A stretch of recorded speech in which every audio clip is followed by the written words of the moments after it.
This week, we are going to focus on mindfulness and meditation. We've M&M. talked Eminem. When you Not came in and you M&M. asked me about, what do you think about doing a week on Eminem? I thought that you meant the rapper. You went to Eminem. Eminem. Yeah, Marshall Rapper. Mathers. Yeah. Is that his name? Yeah, Is it really? it is. I didn't know. And so, but should. that's not what you meant, It isn't. What I was talking about was meditation and mindfulness. right? But I thought Eminem. Yes. Okay. And the reason is two things.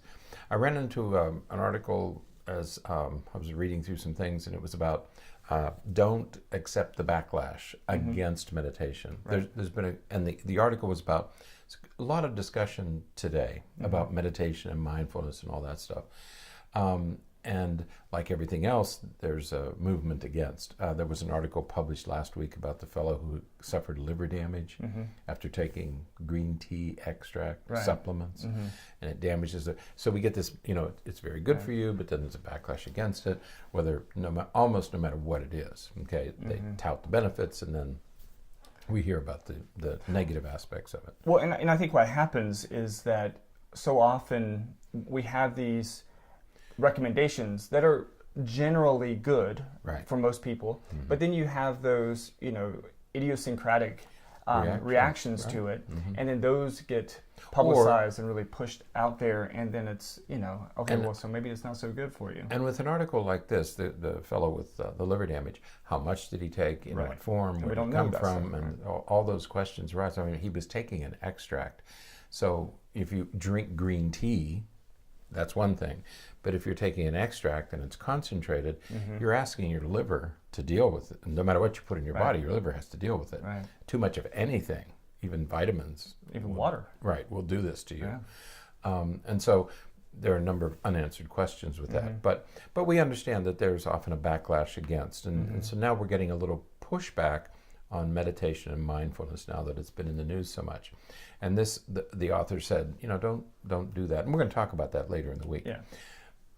But the other reason is because I don't really understand meditation and mindfulness that well. I know what it is. I know its benefits as an intervention.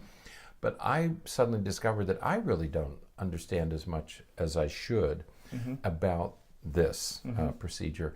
And the third question was, is there a difference between meditation and mindfulness, or is it the same thing?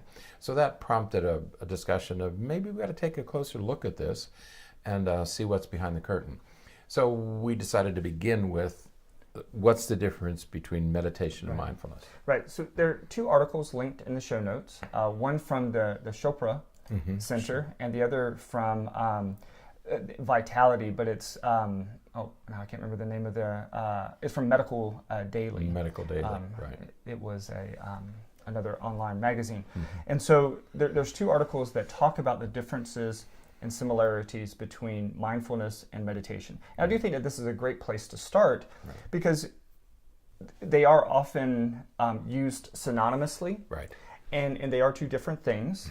And what I often tell when I'm working with my patients and encouraging them to consider mindfulness is I work very quickly at the initial stages of our conversation to differentiate mindfulness from what they think of as traditional meditation. So you do make that distinction. I do. Okay, I do. Good. So, we can talk a little bit about the differences. The differences and overlap. And I like the way that both of these articles really talk about it because it says that, sort of the short story is that mindfulness is generally under the umbrella of meditation. Meditation is this actually really broad umbrella that covers a whole bunch of different systems and perspectives and theories and ideas and philosophies, really, that incorporate, tantric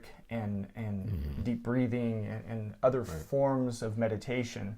And I think that some would even put yoga under portions of that umbrella. Under the meditation umbrella. Right, under the meditation umbrella. Right. And mindfulness is one thing that could be put under the umbrella of meditation. That's right. That's the first thing. And I think most of these writers agree that meditation is the overarching category. Mindfulness is a form of meditation. There are other forms. This is one form. So the distinction between the two is that meditation is what we typically think of that pose, that classic seated pose. And what you're trying to do is you're trying to find a point of focus. Right. One place where you can focus all of your thinking and all of your thoughts and all of your everything on a single point of focus. Whereas mindfulness is you are seeking to become more aware of a particular sense, a particular something, and typically it's a particular sense. Right. So meditation is a point of focus, and she talks about 5 different types. Right. So you have when you're thinking about meditation in general, you're talking about 5 different things: breathing, loving, mantra, visualization, and guided meditations. That's right. Okay? So each of these things, all of them are possible. Right. Okay? And what I like about it, and what I always advise the people I work with, is you have to find what works for you. Right. There is no right thing to do. I mean, we typically think of the mantra, that sort of thing. That's only one technique. If it doesn't work for you, find something that does. Okay. Right. So the first one is breath awareness, just your breathing, okay? The second is loving kindness meditation, okay? So maybe that works better for you. But if you go to the readings that are posted today, you'll find 5. Try each one out, see which one works the best for you, which is most effective. Some work more quickly than others, but you have to find what works for you. Right. There isn't a single approach here. Right. Find the one that works. Right, absolutely. Mindfulness, on the other hand, again, would fall under that umbrella of meditation, but it does it somewhat differently, and I think that it makes it a little bit easier to use, because as you said, when we think about traditional meditation, we're thinking of that seated pose where you're focusing on a single point. I like, when it comes to some of these traditional types of meditation, one of the ones that I like is like the visualization, and that could either be where you're sitting there, sort of thinking about a vision in your mind, or sitting in, one of the ones that I found most effective was just sitting and watching a flame, just like a candle or something, and just watching how the flame moves and just sort of focusing on that point. Those are really effective. What mindfulness does is it brings you to the present. It brings you to right now, and it allows you to think about things from the perspective of the immediate. So you're not thinking about the future, you're not thinking about the past, you're thinking about right now. That's right. And it allows you to incorporate, if you do so, it allows you to incorporate all of your senses at one time. That's when they talk about bringing you to the present, that's what they're talking about. And in fact, I didn't know this, but the earliest written practices date back to like 1700 BCE, before the Common Era, in India. Okay, that's where this whole thing started. I didn't realize that it wasn't until the 20th century that it made its way to the United States, and then it was adapted. It was adopted in the United States, and then adapted to our culture, a very different culture. And one of the things that we sometimes advise people to do is the 5-4-3-2-1 technique. Yeah, we talked about that last week. Because we're always busy, and we discussed it last week, where meditation, mindfulness is you usually focus on one sense. Something you see, or something you taste, or something you smell. You can do each one of those. And it's sort of the instant, in a way, it's kind of the, we have instant pudding and instant beverage and instant, microwave. This is sort of the microwave version of mindfulness. Here's a quick way to do it. And it works for our very busy lifestyle where everybody is overwhelmed and busy. Later in the week, we're going to talk about what happens in the brain with these techniques, whether it's meditation or mindfulness. And we're going to keep bouncing back and forth. Now that we've established that mindfulness is a form of meditation, please indulge us, because we're going to be going back and forth over the week.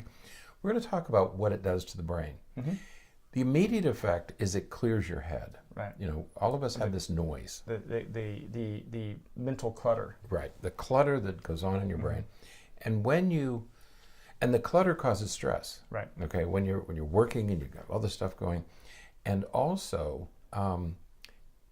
you spend a lot of time thinking about things that have nothing to do with what you're doing. Right. There was a study done at Harvard that said 56.9% of our day is spent thinking about stuff that has nothing to do with what you're doing. Right. And a lot of that stuff is negative noise. Mm-hmm. Okay, it's just worry and stress, and you're trying to work and you're thinking about your bank accounts, or you're thinking about your kids, or you're thinking about your spouse, or you're thinking about your car, and you have all this clutter in your head. Okay?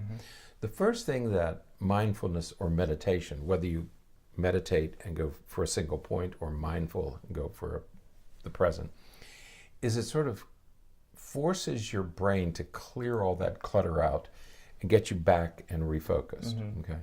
However, if you do these techniques over a long period of time, it actually changes your brain, makes your brain more able to, it makes it better at memory, at attention, at focus. Right.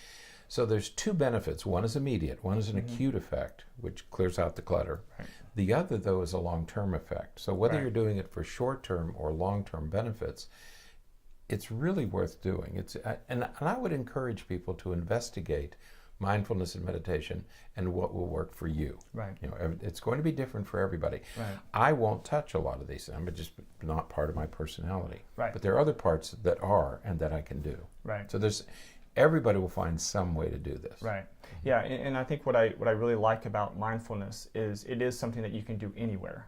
Whereas a lot of the other meditation techniques, you want to be in a quiet, secluded type of place and that kind of thing. That's right. Mindfulness is something that you can do anywhere. When we talked about the 5, 4, 3, 2, 1 technique last week, we talked about when you're sitting in the waiting room of a doctor's office, you can use that technique in that setting to help sort of bring you to the present and calm some stress. Right. You can do it in a coffee shop. If you're having a cup of coffee, you can sit and you can go through the 5 senses and just really analyze your enjoyment of that cup of coffee, and that just brings you to that moment and can help relieve some of that other pressure and stress. One of the reasons I'm smiling, because I'm thinking, where would I put this in my life, was one of the early problems. And I thought, I don't want to do it in the office. For some reason, I don't know. This doesn't seem to belong in my office. I don't know why. Can't do it at night once I get home, because my house is very busy in the evening hours. And I'm thinking, where would I find, I can't find a quiet place in the house. But I'm up by myself in the morning. And so that would be my time to do this if I wanted to do meditation. Right. Mindfulness I can do in my car if I want to. Right. Okay. But meditation, you need to find a quiet place, a place and a time. It's like doing homework. You have to have a place to do it with all your stuff there.